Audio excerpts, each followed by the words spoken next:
Hello everyone and welcome to our panel about markets and investors. I must tell you I'm really excited about this specific panel because we are going to look from a slightly different perspective. We have a panel of investors and also investees who are covering the very broad spectrum of impact investments. We will be talking about infrastructure, sustainable infrastructure, but we will be also talking about high-tech solutions for impact investments and impact businesses. So without any further delay, I would want to welcome on the stage our panelists. First, Mr. Burcu Karpuz. Burcu is Director in Finance in Motion. Rafayel Ghasabyan. Rafayel is founder and CEO of RAFA Solutions. Jem Bajtok, managing partner of IDA Capital. And last but definitely not least, Omri Gainsberg, Senior Investment Director and Head of Turkey and Eurasia for Meridian. Welcome, guys. We have around an hour to discuss private sector response to sustainable development. And probably we will have like 2 rounds of questions from me and comments from you, with a little bit of time left for questions and answers from the audience. But before we go into questions, I just wanted to reflect a little bit about yesterday, so what we've discussed yesterday, and also set some scene for this discussion. I think we are the first panel where we are really looking at, from the investees and investors' perspective, from the private sector perspective. And one of the, I would say, themes that I would want to bring to our discussion is the statement from Achim Steiner yesterday. In my opinion, a hugely inspirational speech that he gave, when he said that there is actually no lack of resources in financial system, but we are investing principally in wrong things. And by investing in wrong things, sometimes we make things even worse. And I would say when I look at my personal professional experience and also PwC observations and market experience, yes, absolutely, there is more money in the system than ever. There is like a huge appetite of investors to invest money in a good way. But actually, when we're talking to private investors, these investment decisions that they are making are not always fully aligned with impact investments. Now, when you're looking at the economic calculations, and if you have some numbers put together, the answer should also be quite clear. We're talking about 5 to 7 trillion expenditure versus 12 million increase in global GDP. So even these 2 numbers put together does make sense in a financial way. Not even start talking about whether it is the right thing, whether we are addressing the problems of today's world. But on the other hand, one of the key figures from yesterday was $2.5 trillion of the financial gap that we have annually only in emerging markets. So actually, there is this mismatch, and that is why there is this big call for private investments. And again, if I am to quote Mr. Steiner from yesterday, he said something like this, that the money needs direction and it needs mitigation. And again, if I am to reflect to our PwC experience from the global market, I would say, you know, we're working both with the governments and policymakers, but we also work a lot with private investors. And clearly, there is always this discussion about whether I'm going to invest, whether it's risky, too risky for me, what decision-making process I'm going through. And when we talk about different players, I think we had a couple of really wonderful panels, including the panel before us, about the role of MTBs and DFIs in impact investments and also mobilizing private sector. And if you look at, again, the statistics from 2017, you will see that MDBs and DFIs managed to mobilize 160 billion US dollars of private investment, which is absolutely very helpful and I think really well done. But on the other hand, it is nowhere near to this 2.5 trillion we are needing each year. So in our discussion, I would want to somehow reflect these numbers and reflect these needs and to better understand how your companies, how your investors are looking at it. And I would want to focus specifically on emerging markets and medium income countries. We could talk about Eastern Europe, we can talk about Central Asia. One final statement that I remember from yesterday was from Mrs. Bregu, who was talking yesterday about Southern Eastern Europe and Western Balkans.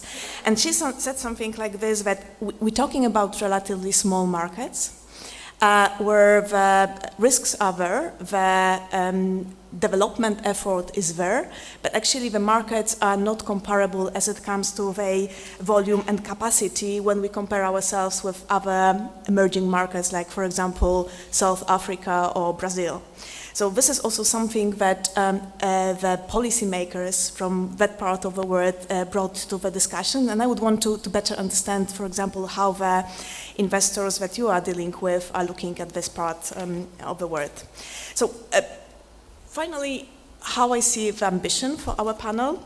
If I were to set the ambition, I would say it would be great if we could look at the sustainable investments and impact investments from both investors' perspective and also investee perspective. We have a good balance here to have both sides, and look for some really practical ways of how to direct these private investments into sustainable development. If we could do it for medium income countries, it would be really great, because I think this is the experience that you can bring to the table. So this is a little bit of setting the scene, and let me start with the first round of questions. And I would probably start, Omri, with you. You are dealing with huge infrastructure investments. You are probably one of the world-class player in privately financed infrastructure. And it would be great for you to give us a little bit of overview how you guys understand sustainable infrastructure and sustainable investments. And also, how are you able to align the interest of your investors with the sustainable development, communities you are working with, and the governments you're working with? First of all, let me thank you for having me here today, to the audience for their interest. I like the quote that you mentioned earlier, because I really think it's important. Before I answer the question, for us, we've managed to mobilize over 50 billion euros of private capital into infrastructure all over the world. So there's no shortage of money, and there's no shortage of investors who are interested in infrastructure. Just in this region, we've mobilized 2 billion euros over the last few years. So even in places which are, let's say, around the world considered a little bit more challenging or emerging, there's money available, and there's definitely an interest available from private investors. So maybe just to answer your question, for us, when we talk about investing, investing is really a tool to deliver sustainable and resilient infrastructure. It's not really the end goal in itself. It's certainly not the objective. So, we are long-term investors in infrastructure, but what that means is that when we talk about sustainability in building and managing public assets, right, so roads, hospitals, water treatment facilities, airports, we need to do that where it generates benefits over the very long term. And financing, investing, both of those things just allow us to do that on a much larger scale. The way that we do that is by tapping pension and insurance savers. So people like us who have their money or their pension savings, tapping those types of savings, which are very long-term in nature and are naturally more aligned, being long-term, with the long-term nature of public assets. So it sort of makes sense to channel those savings into productive assets that help future generations. It seems to be a simple equation, but it's not always so easy to deliver. And those savers are usually driven by actually two types of goals. One is obviously impact. They want to know, is the money that's being invested on their behalf benefiting communities where it's being invested? Are we actually improving people's lives? Are we improving resilience against climate change? Are we supporting the carbon transition? This is important. When we talk to investors, they usually ask us this first before they start saying, well, what are your returns on investment? And normally the way that we do that is by measuring impact through ESG criteria, but also specifically the SDG framework, which for us is part of our investment procedure, part of our investment framework when we look at any investment. And then secondly, of course, they're interested in meaningful returns. They are looking to generate return, but they're really looking to do that on a long-term and stable way. So they're looking for long-term income, which again, that aligns very well with the sort of infrastructure that public sector, governments, people typically want. They want infrastructure to last a long time. They want, when a new road is built, they want to make sure that it's well maintained and delivering the service over not 10 years or 15 years, but 30, 40, 50, and sometimes longer. So in practice, this is really what we're looking for when we talk about sustainable infrastructure investing, when we talk about aligning interests. We're looking to build projects, airports, as I mentioned, hospitals, like we have here in Turkey, water treatment facilities, where it's not really measured as a success when it's built, because even though that's difficult, that's not really the measure of success. The measure of success is how has it benefited the people who use it over a very long period of time. Lovely. I think, Omri, you gave a very, very good definition of what we referred yesterday as a high quality money. Because yesterday I was sitting in the audience and I was thinking a little bit how, as a financier, I reflect to the high quality money. It's like, dollar is a dollar. So is it really something like the high quality money? And I think everything that you said here about investors first asking questions about the impact and only then about the returns is absolutely something that we are looking for. Burcu, I think something that came to my attention yesterday when I was preparing myself for this panel was your statement in LinkedIn that was saying you are harnessing power of finance for the benefit of people and planet, which sounded really, really great. I think what we would really love to hear is what does it really mean in practice, and how you see the impact, the appetite for impact investments in the middle-income countries. Is it a proper appetite for impact investments in this part of the world, or is it difficult to find such investors? Just maybe quickly give a little bit of feedback and a background about what we are doing. I'm working for Finance in Motion, which is a privately owned company, and currently we are managing 5 different impact funds that are focusing on different topics, development topics, but also in different regions. What makes unique the funds that we are managing they are public and private partnerships. So while we have the public money that is invested in these funds, like the KfW, EBRD, IFC, the government, the public money, on the other side, we are also able to attract private investors into these funds. What we see is, yes, there's a lot of appetite from private investors to invest in these funds, because I definitely agree with my colleague. They are really looking for the impact. They are really trying to make a difference. And when we start discussing these investments, their priority is the impact that will be created rather than the profit that they will be making out of these investments. So from an investor point of view, I agree that we have the investors on the ground. They do want to invest in these kind of funds, and they really want to make a difference. They are really very much attached to these sustainable development goals. In terms of investments and the awareness, the understanding from the financial institution side, we are mainly working with financial institutions, to give it as a note. So we are working with microfinance institutions, but also with leasing companies, banks, and other types of financial institutions on the ground, for them to on-lend these facilities to the relatively underdeveloped groups or the groups that are in need of longer term financing, that are basically like the disadvantaged groups in these communities. So this understanding from the financial institutions perspective is developing in the region. We see it quite significantly. We have started this almost 10 years ago with ex-Yugoslavian countries, and then the funds have expanded into different regions, into different countries. And now we see more appetite from financial institutions to borrow for these for impact purposes, for impact investment purposes, and they have the willingness to outreach to more different clients, empowering women, empowering young people, investing in energy projects, investing in waste management, resource efficiency projects as well. So I think that will continue to develop from that perspective.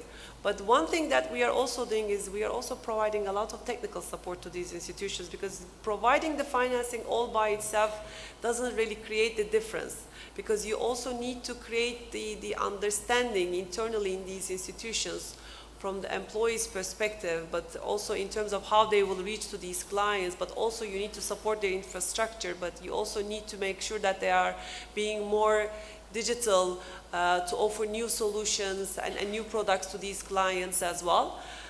So basically we are working on both fronts. On one side we are providing these long-term funds to empower the disadvantaged groups, or to help these institutions reach those sustainable development goals. But on the other side, we are also working a lot on the technical support projects to increase awareness and to build up their infrastructure to continue landing on that front.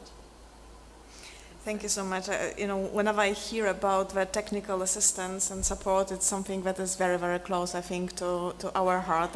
My background is in infrastructure, and Omri only know that technical assistance and helping both the investors as well as the beneficiaries to put together projects is, you know, very much at the heart of everything that we do. And Jem, I think it is a very, very nice transition to discussion with you. When LinkedIn was extremely helpful to help me prepare for our conversation, and I went to your profile as well, and you saying something like this: you guys are investing at early and growth stages to innovate impact businesses. You know, everything that sounds here, that is here, sounds really, really good to me. But can you tell us something more about your innovation fund, and how actually are you guys making your investment decisions? Something that was absolutely inspiring to me when I was reading is that you guys are promising your investors both social and environmental dividend. Is it something that is really attractive to broad categories of investors, and something that could be a future of investing in impact businesses? All right, thank you. I mean, here's the good news. There are a lot of businesses other than just infrastructure investment in impact investment space. What we have observed as an opportunity several years ago, that the businesses that we wanted to invest was in the areas of, interestingly, in, let's say, agriculture, education, financial inclusion, energy efficiency, and the areas like this. And then we realized that there's something called impact investing. And by nature, we found ourselves as an impact investor, because we believe that because of the rise in the population, because of the need in the emerging markets especially, the scale of the businesses and the scale and the need and the problems in these areas creates a lot of business opportunities, as long as you can pivot the disruptive technologies with an impact investing mind, which means a return and the impact should be alongside. if you can do that, we see that a lot of abundant investment opportunities, but it should start from the idea generation, so that we are an early stage investor. That's the reason why we are an early stage investor, because at the growth stages, or if you will be running a buyout fund, it's very hard to find by nature or by design impactful businesses. But if you can start investing at the earlier stages to so-called startups, you can create very profitable businesses alongside the impact. Just a few examples. I mean, take healthcare. One of our sister funds, we are part of a global impact investment network, and we have a cornerstone investor from US called Capria Ventures, backed by IFC, Bill Gates, and the other big impact investors. And we collaborate among the fund managers in the emerging markets. And our sister fund in India, for example, had made an investment in healthcare, and they invested into a handheld mammography device, which cut the costs of screening to 1/10, and brought the screening device from hospital to the clinics. So, what was the impact? The cost cutting 1/10, availability for the patients at the clinics. So, this was the impact. What was the profitability? The women in India now are able to do the mammography in a year very easily, so that the market size increased near 100 times, and still the profitability in the service is about 100%. So the cost of screening to the government or to the clinic is $1.50, and the real cost at the background is about 50 cents. So with innovative businesses, we can disrupt the business. We can approach the SDG problems with this disruptive innovation idea and create sound, still profitable with the basic unit economics, still scalable businesses.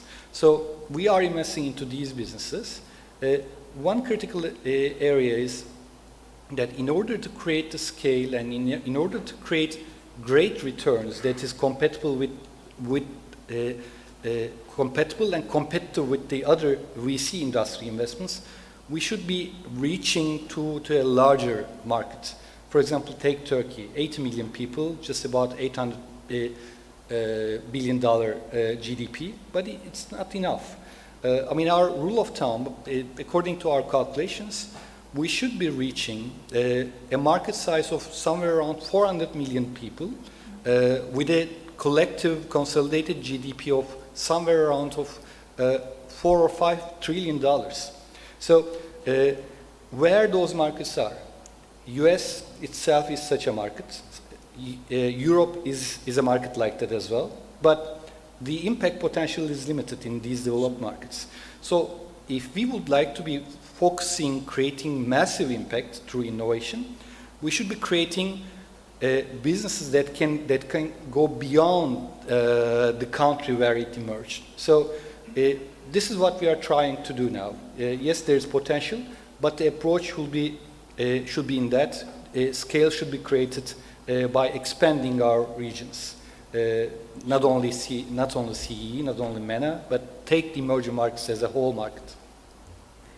Thank you, Jem. I think it's really fascinating to hear this, because if you ask probably many people in the audience here about venture capital, sustainability would be not the first word that come to their mind. If we're talking about venture capital, it would be more about risks. It would be more about the high returns rather than long-term and sustainability. And I think it's really, really great to hear that the early stage investors have a great role to play here.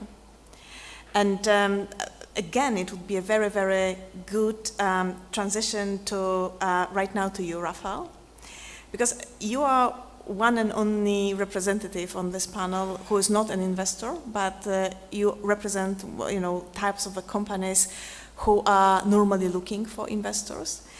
And as I said, for some financiers, venture capitalists and SDGs, sustainable development, is not something that will intuitively come to mind. And I would say to some of them it might feel a little bit intangible and maybe even contradictory. Yet you are successfully operating a high-tech business in SDG at your heart, and you managed to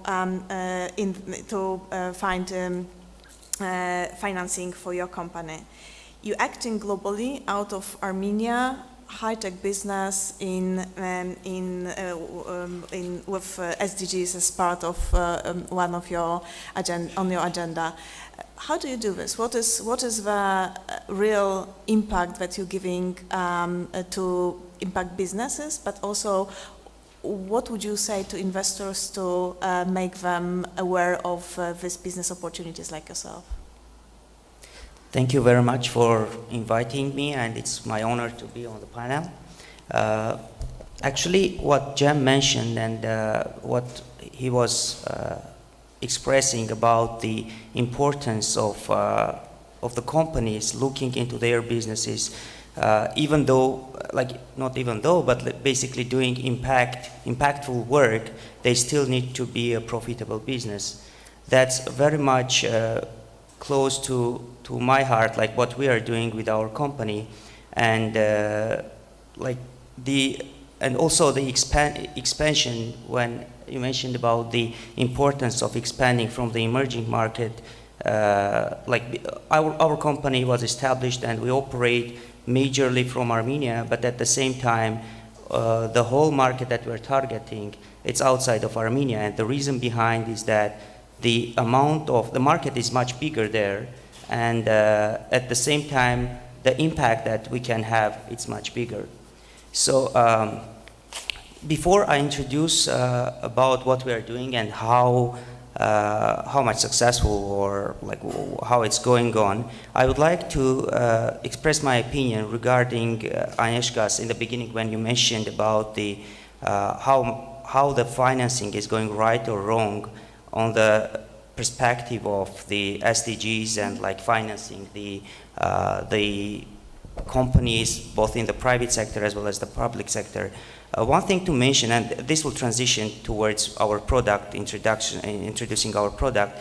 Basically, I think that the poverty, all the problems that we have, it can be poverty, climate, inequality, all those that are currently part of the SDGs, and we want to concentrate to solve those issues.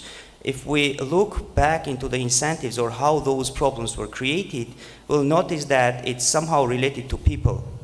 The same people have somehow created those issues that we're now striving to solve one by one, finding those problems in different parts of the world, and then basically making the water cleaner, reducing the cost for the food and making the food available and so on. So instead of much looking into solving the particular issues, I would probably rather concentrate on finding out the reasons why those issues were created and eliminating those incentives before solving the particular issues.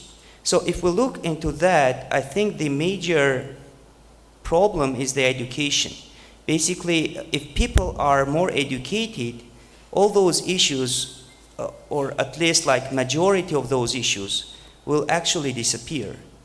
So as per my perception, the education is a key role, and the SDG number 4, which is the high quality education, should be spread all over the world. The way that we make people aware about the issues and overall being more higher educated, it's actually going to eliminate all the other issues and solve the SDGs in the other aspects as well. So that's something that we feel within our company, and actually our company is an engineering company. It was started around 7-8 years ago, and we are in industrial automation in engineering. And then we faced terrible, not terrible, but we faced a big issues with finding good resources, human resources. The major issue there was that the current institutions, the universities, the educational institutions, are very much concentrated into the giving some specialized knowledge, either in electrical engineering or computer science or business. So all the specializations are very niche and very vertical. But the current world and the technology, I would say the innovation and overall the technology growth is demanding to have more diverse knowledge rather than to be specialized in something really vertical. So we were looking for people who graduate the electrical engineering, but still they understand what is cloud computing, what is like, at least to have the basic knowledge of software engineering. So when we saw that, okay, that's really challenging, so we made our own training courses and we did internal trainings. And afterwards we saw that this is a very interesting product and others are interested to come to our company just for those trainings. So that was the starting point to come out a new product, which is, we call it now, it's IIO Think, that's related to Industrial Internet of Things educational curriculum. That was built within the last year, and we just started to sell it in the United States market, in India, Russia.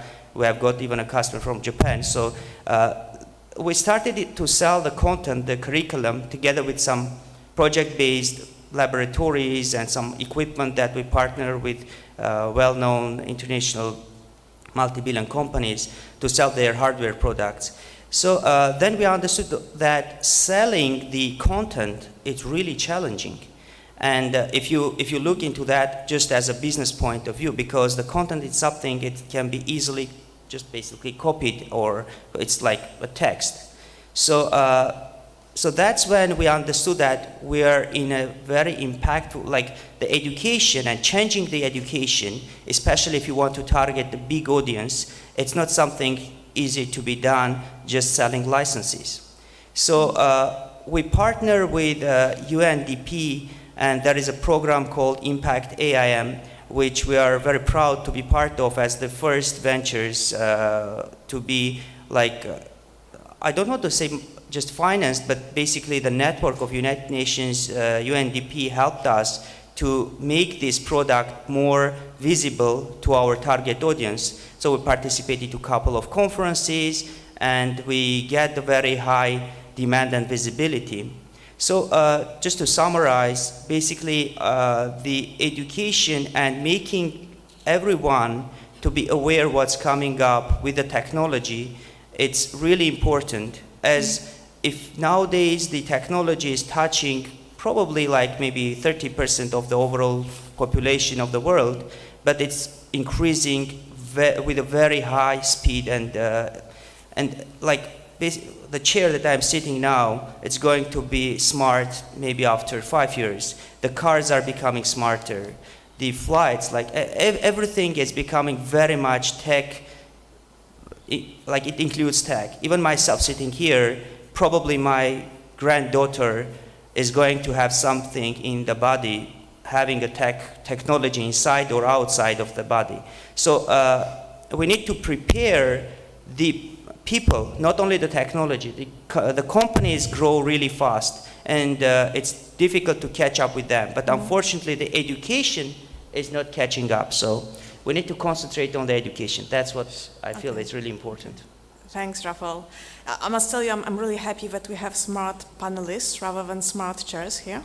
It's if I am to vote for something, it's great that we have smart panelists. We after the first round of our questions, and I think something that is really fascinating to me is to see how different businesses you guys represent, but how the one common denominator for sure is your focus on impact investing and on sustainable business.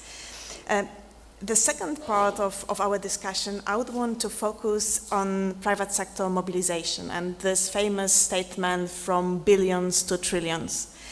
I want really ask to touch a little bit if we can see a massive breakthrough in private sector mobilization in middle income countries.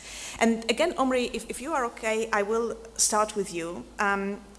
You guys are making investments in emerging markets, in mature markets.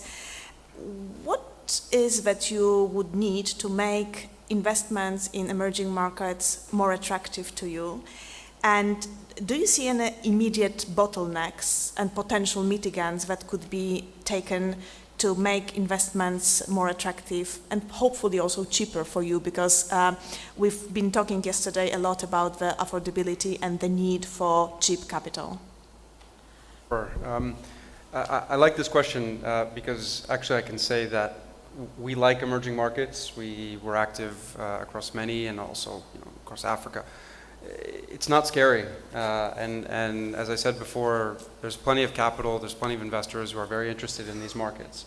So I think it's a bit of a misnomer to say, well, how do we mobilize, from billions to trillions? The trillions exist, so the question, as you say, is how do we channel that into these markets?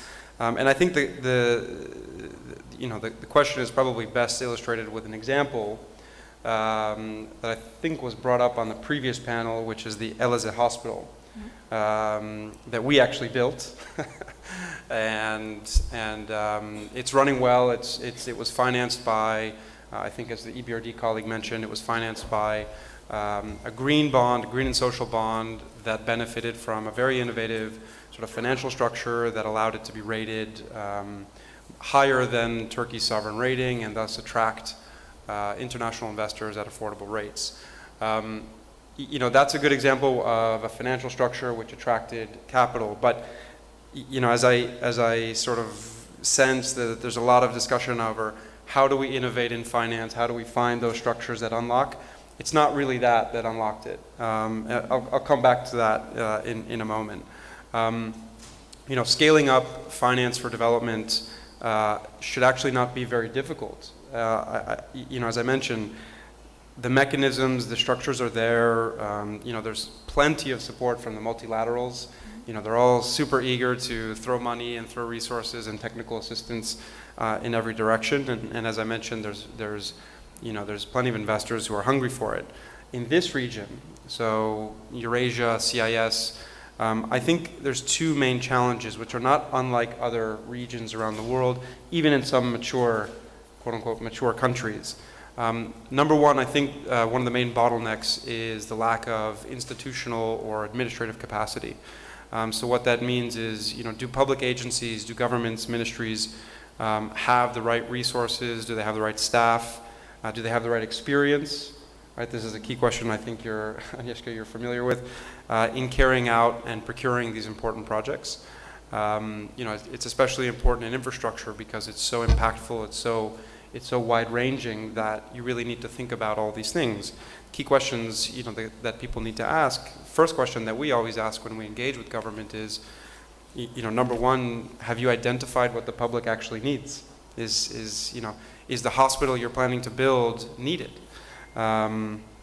Usually governments in this region can do that, but then the question is, do they have the right planners to design and put together projects that actually address those needs? And that's, I think, where there's usually a significant lack in a lot of countries here.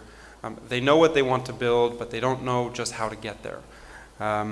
The second major challenge or bottleneck is, particularly in this region, is a lack of focus on the long term.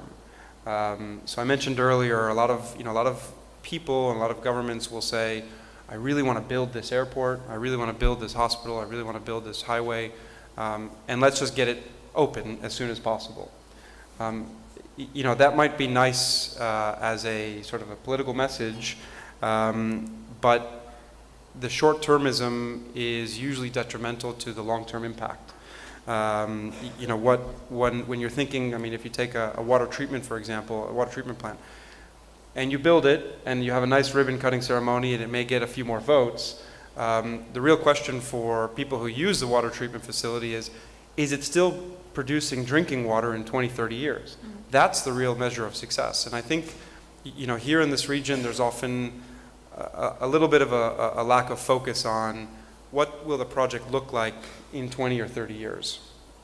So I think, you know, if you can solve these two issues, the finance and the innovation and the investors will definitely follow. You know, so to sort of think about, going back to the Elazig example, you know, the reason that project was a success, yes, CBRD and MIGA and the investor community supported it, but the reason that project was a success is because it was well structured to begin with, right? The engineers, the planners, you know, within our side of the business were working to make sure that the hospital was actually meeting the needs of the community in Elazig. They needed better access to healthcare. They wanted hospital, you know, of this size and not that size, and making sure that it was designed and built in a way that meant that it was going to continue delivering those services over a long term. That's where I think we need to start. And if we can address that, then I think you can start unlocking better projects where investors will naturally follow. Thank you, Omri. I cannot agree more. So I think you covered pretty much everything as it comes to infrastructure investments. Again, Burcu, coming back to you and your investors, your anchor investor is from Germany. And clearly you are looking at a different part of the world. I know that you are investing in South America, in Latin America, in Asia, I guess, as well. So yes. So again, if we're looking at our part of the world, including Turkey, including CIS, including Eurasia, what do you believe could be done by the government and other shareholders to make these investments, impact investments, more attractive and potentially, again, more cheaper to the impact investors? I think the cooperation with the governments and with the state-owned institutions is very crucial for the impact investors to be present in these markets and to increase their presence. Because as long as the governments, as long as the states are not motivated, what you do as an impact investor is just limited, or the impact is limited, let me put it that way. For example, just to give an example, as an impact fund, we are very much interested in sustainable agriculture in different parts of the world, and we are developing a lot of projects. But when the government doesn't have a proper agricultural program in place, when you don't have the infrastructure, when you don't have the land registration or the agricultural insurance system or these kind of services that should be also provided by the government, the success or the impact of these kind of investments are also very limited, which is actually also having a negative effect on the private investors as well, because private investors are basically putting their billions and probably maybe trillions in the coming period just for the sake of creating the impact, but you cannot do it all by yourself because this is basically a joint effort. Or in case of, for example, fintechs, we are also trying to support the financial technologies because we see that as the future of empowering some disadvantaged groups, but also increasing the level of impact as well. But if you don't have the ecosystem where these companies could be established, could progress, and could continue to be invested, then yeah, the impact is very limited. You're doing something as an impact investing by yourself, but what you can have as an end result, in the short run maybe you have something, but in the long term, as my colleague has mentioned, it's not sustainable. So something doesn't work out. So from that perspective, I think the working very closely with the governments is very important, and with the central banks and also with other state institutions, state-related institutions. Basically, that's what we are trying to do as well. So when we enter a market, wherever it is, all around the world, but I mean, today our discussion is more about Turkey and about the SEE. If we are starting and kicking off a project, we always want to have the governments or the central banks or state-owned institutions as our key stakeholders or as our key partners as well. We are in very close dialogue with the central banks. So whatever we want to achieve as a long-term impact in these countries, we want to make sure that they're also basically supporting our projects. We are doing technical assistance projects, providing technical assistance also to the central banks from that perspective, either to develop the fintech ecosystem, either to increase the financial inclusion, to support disadvantaged groups, empowerment of youth, empowerment of women, or to start to create an ecosystem where the startups could also become investable, not only from an equity perspective, but also from a debt perspective, meaning that the financial institutions should also take a role in that area as well.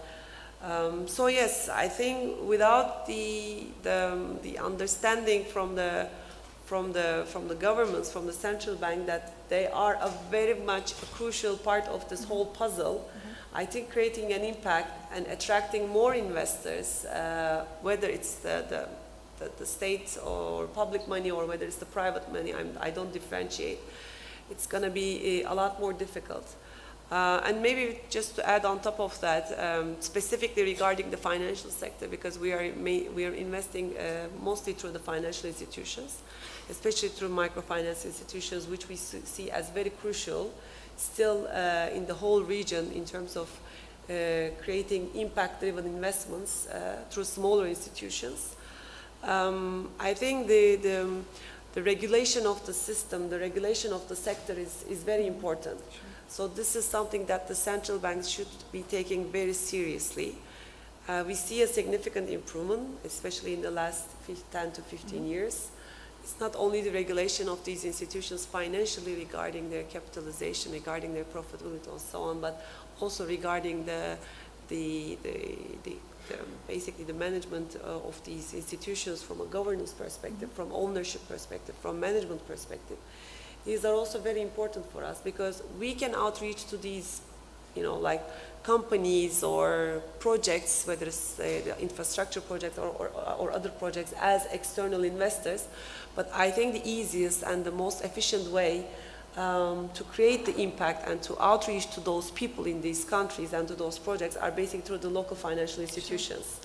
So if the local financial system is strong, if it's sustainable, if the financial system understands itself what sustainable development goals are, then this is where we will actually make a difference, so that we can basically work through the local financial system, but also work as the international investors to finance infrastructure projects, but also to finance startups, to finance, I don't know, like agricultural projects or other things. So I think this is a very joint event to develop the whole ecosystem and the investments coming for the impact purposes.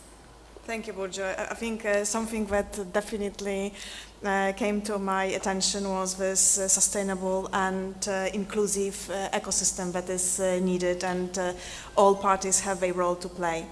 Cem, now coming back to you and your experience in Turkey, which is clearly very positive and successful, how do you see the future of venture impact investments, especially in medium-income countries? Do you really believe that this notion of from billions to trillions is something realistic? Yes. First of all, I think the effect of the new economy, which we can define it by businesses backed by technology and innovation and disruption, the effect of the new economy in the development, actually the marginal effect of the new economy in the development is higher than, I believe, other development investment areas. So we believe that. And the governments are slow to realize this fact, but they started to include interesting areas to support, especially it starts with entrepreneurship, putting money into the venture capital, etc. But impact angle is lately being added. But who is slower than the governments is the development financial institutions itself. They have even hard times to combine the impact investing with the new economy investment, so-called venture capital. I mean, I've been observing those problems in IFC, in EIF, in EBRD, in Proparco, in FMO. But lately, I mean, I can give the years, but just within this year, most of these names has started to adopt venture capital investment within their private direct investment strategies.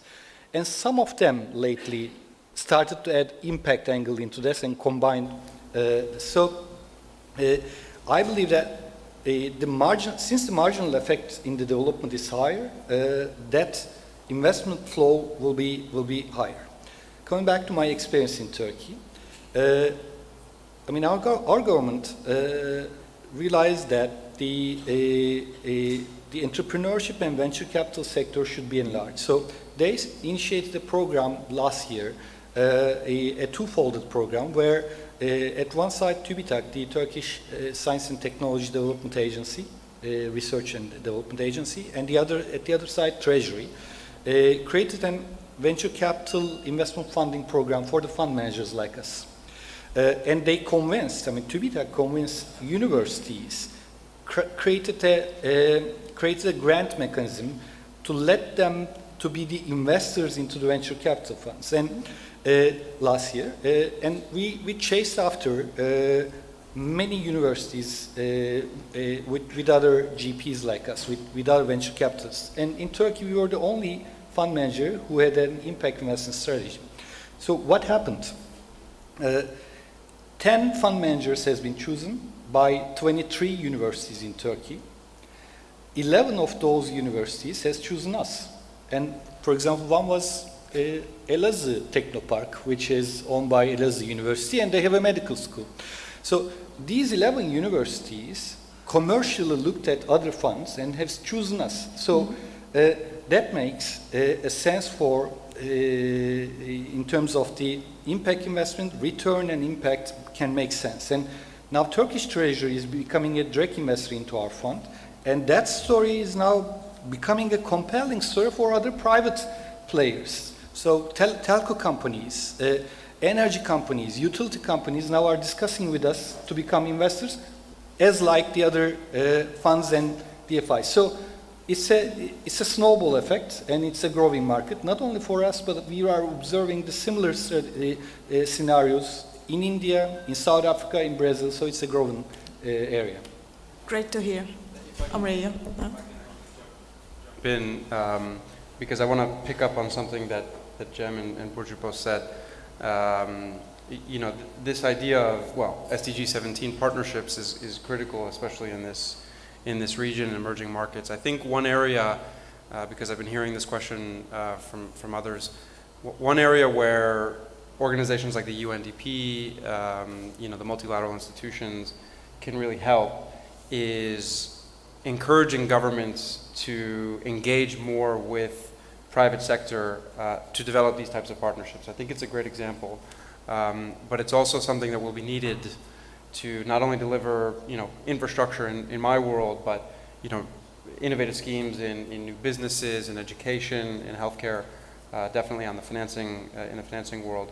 I think this is an area where, it's been picked up in Davos and other forums, but, how do we build and how do we encourage public sector to really invest its resources in partnerships and leveraging its own ability to deliver public services in any sector through these types of partnerships with the private sector. I think this is one area where more attention, more resources should be directed. Yeah, I think in our discussions the importance of SDG 70s and partnerships cannot be underestimated. It's everything that you talking about is exactly about how to make sure that everyone feels responsible and everyone pitches in. So finally, Rafael, the question to you about access to finance. What we as a community, international community, local partners, local financial institutions could do to promote more companies like yourselves, the nimble companies, innovative companies, that are pushing the sustainable agenda forward. do you believe that there is like a access to finance is a real problem for the companies like yourselves? And hearing what you have heard from our panelists, what else you believe could be done to make this access to finance easier for you?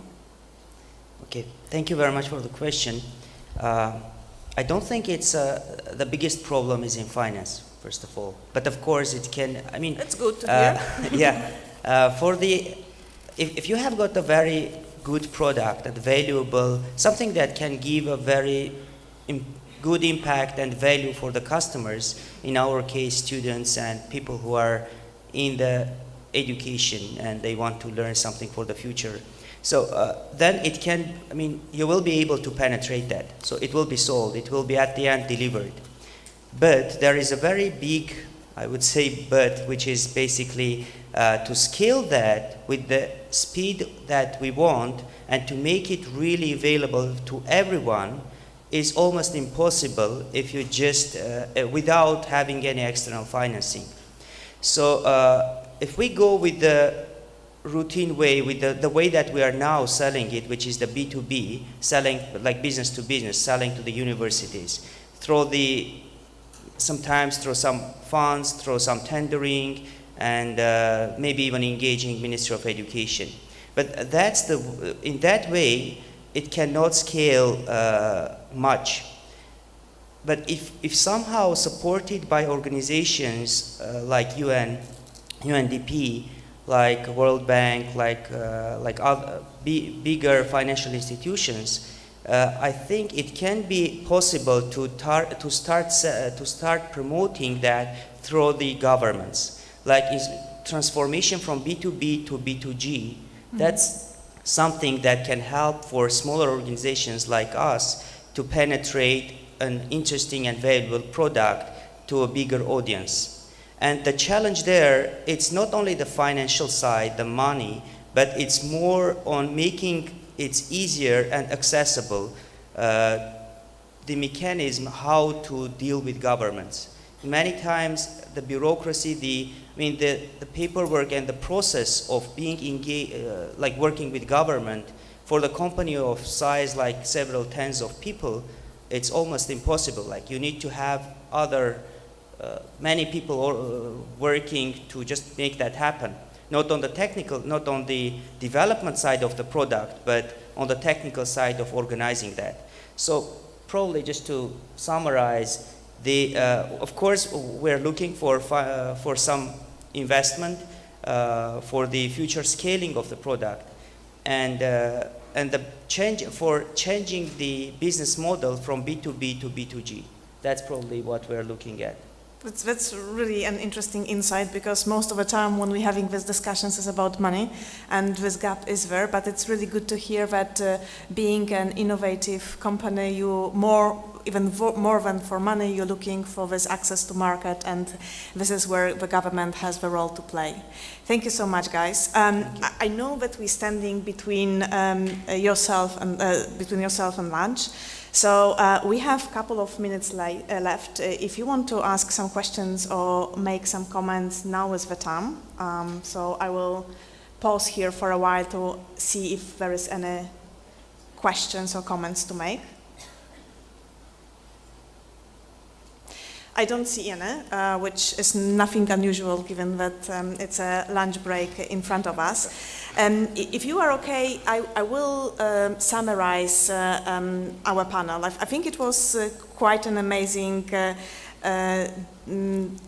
insights from different sides of tables here. With some very, very clear insight about the market, about how your investors and your companies are looking at impact investments. What I've heard is that there is really no shortage of money, and even there is lots of appetite for impact investing among the investors. It's really great to hear that you saying then most time than not, the investors are asking right now, firstly about the impact and only then about the returns, and they are looking for long-term and stable returns. That is what we qualify and defined as high-quality money. And I've heard a lot about the role of SDG 17 partnerships. There was the discussion about the PPPs, and I think what was really great to hear here is that it is not only about the project level, but also on more systemic level, like what you, Burcu, was talking about. It's great to hear that there is like increasing awareness of financial investors to invest in sustainable development, also in emerging and middle-income countries. One of the statements that went through our discussions was around the role of technical support both to investors and to beneficiaries. And I think what you, Raphael, was referring to about SDG 4 and role of education, skilled HR, and also I've heard something about technology literacy. So actually for us to be really able to harness all this disruption, we need to have enough quality education and skills. I think lots has been said about the problems that are quite characteristic for our region, but not only, which is around lack of institutional capacities from public sector to bring together valuable projects, and also sometimes with short-termism, so the decisions being driven rather by political agenda than the real long-term impact.